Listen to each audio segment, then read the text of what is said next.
Bonjour à tous et bienvenue pour le tour des stades de Ligue 2 à l'occasion de la 35e journée de championnat. Une journée de championnat qui, bien évidemment, nous rapproche encore un peu plus de l'échéance de cette Ligue 2 avec une course pour la montée palpitante entre Auxerre, Angers et Saint-Étienne, les trois seuls clubs qui peuvent aujourd'hui prétendre à une montée directe. Et puis derrière, pour les barrages, il y a également une lutte intense. En bas de tableau, c'est également extrêmement incertain. Si Valenciennes va descendre en National 1, c'est acté.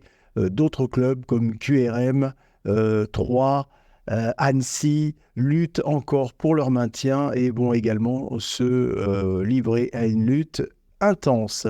Commençons ce tour des stades par les équipes du bas de tableau, celles qui vont certainement trembler ce week-end. Commençons par Ajaccio-Quevilly. Quevilly classé 19e qui se déplace à Ajaccio où il est extrêmement compliqué de l'emporter. Les Stéphanois en sont témoins. Quevilly qui n'a pas d'autre choix que de rapporter 3 points de Corse. Amiens 3. Amiens ne joue plus vraiment grand-chose aujourd'hui dans ce championnat. Quant à Troyes, ils jouent bien évidemment leur survie. Les Troyens qui ne cessent de dégringoler depuis leur descente en Ligue 1. Attention, le National 1 n'est plus très loin. Le FC Annecy, qui est le premier non relégable de cette Ligue 2, accueille Bastia, classé 10e, qui joue également peu de choses en cette fin de saison. Les Annéciens devront absolument l'emporter pour se rassurer et mettre à distance les équipes qui courent derrière lui en bas de classement. Valenciennes-Grenoble, c'est peut-être le match qui a le moins d'enjeux de cette journée de championnat. Valenciennes descend, on l'a dit. Grenoble est classé 11e et n'espère plus rien. Valenciennes-Grenoble, un match sans enjeu, peut-être à fuir pour ceux qui aiment le football. Nous poursuivons avec les rencontres qui vont compter pour la montée.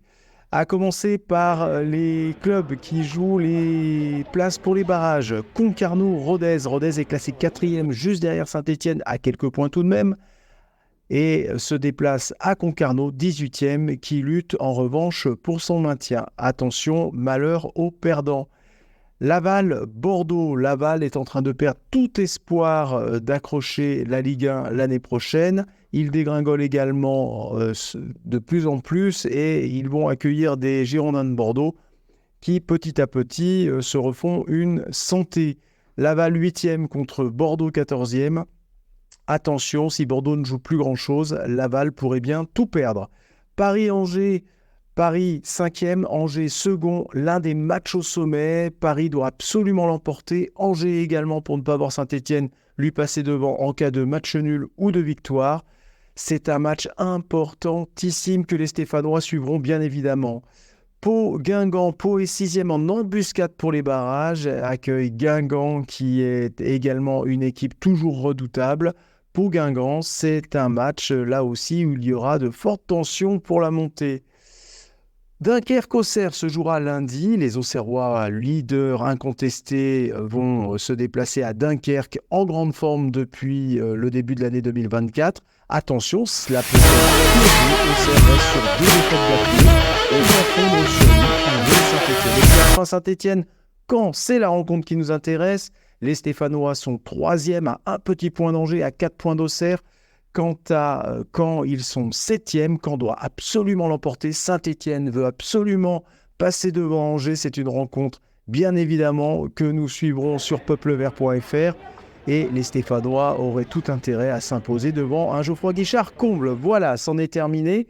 Nous vous souhaitons un excellent week-end. Et puis, bien évidemment, allez les Verts!